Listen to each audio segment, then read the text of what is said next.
ഉണ്ണിയമ്മേ തുമ്പടി വന്നു. മമ്മൂക്കയും ഗൗതം മേനോനെയും പ്രധാന കഥാപാത്രങ്ങളിലെത്തി ഡീനോ ഡെന്നി സംവിധാനം ചെയ്ത ചിത്രമാണ് ബസൂക്ക. മമ്മൂക്ക വെച്ചാണ് സിനിമ വരുന്നതെങ്കിലും കൂടുതൽ സ്ക്രീൻ ടൈം കിട്ടിയിട്ടുള്ളത് ഗൗതം മേനോനാണ്. നീ ചായ അടിച്ചാ മതി, നീ എന്നെ അടിക്കാൻ നിൽക്കണ്ട. ചിത്രം എനിക്കൊരു ആവറേജ് ആയിട്ടാണ് തോന്നിയിട്ടുള്ളത്. പക്ഷെ ഒരിക്കലും ഒരു മോശം സിനിമയല്ല. ഇതിൽ ചില സന്ദർഭങ്ങളിൽ മമ്മൂട്ടി തന്റെ പെർഫോമൻസ് കൊണ്ട് ആ സിനിമയെ ഒന്ന് എൻഹാൻസ് ചെയ്യാൻ വേണ്ടി ശ്രമിച്ചിട്ടുണ്ട്. അതൊക്കെ നന്നായി അതിൽ വന്നിട്ടുണ്ട്. തിരക്കഥ ഫ്ലാറ്റായി പോകുന്ന സന്ദർഭങ്ങളിൽ മമ്മൂട്ടി തന്റെ പെർഫോമൻസ് കൊണ്ട് സിനിമയെ ഒന്ന് അപ്ലിഫ്റ്റ് ചെയ്യാൻ ശ്രമിക്കുന്നുണ്ട്.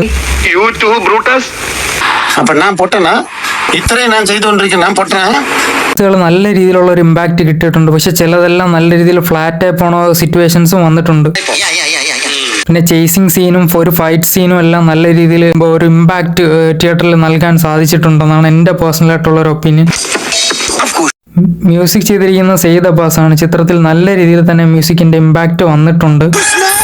സിനിമാറ്റോഗ്രാഫി ചെയ്തിരിക്കുന്നത് നിമിഷ് രവി. മമ്മൂക്കയുടെ ഒരു സ്റ്റൈലിഷ് അപ്പിയറൻസ് ഒക്കെ സിനിമാറ്റോഗ്രാഫിയിൽ നല്ല രീതിയിൽ തന്നെ വന്നിട്ടുണ്ട്. ക്ലൈമാക്സ് പോർഷൻസ് എല്ലാം നല്ല രീതിയിൽ തന്നെ വന്നിട്ടുണ്ട്. പക്ഷെ ക്ലൈമാക്സ് മാത്രം പോരല്ല, ചിത്രത്തിന്റെ തിരക്കഥയിൽ നല്ല രീതിയിൽ ഒന്നും കൂടെ ഒന്ന് വർക്ക് ചെയ്തിരുന്നെങ്കിൽ ചിത്രം നല്ല രീതിയിൽ തന്നെ എത്തിയാണ്. ചില ഭാഗങ്ങളൊന്ന് ക്രിസ്പ് ആക്കി എടുത്തിരുന്നെങ്കിൽ നല്ല രീതിയിൽ വരേണ്ടിയിരുന്ന ഒരു സിനിമയാണ്. എന്തായാലും ചിത്രം ഒരു വാച്ചബിൾ എക്സ്പീരിയൻസ് ആണ് എനിക്ക് തന്നിട്ടുള്ളത്.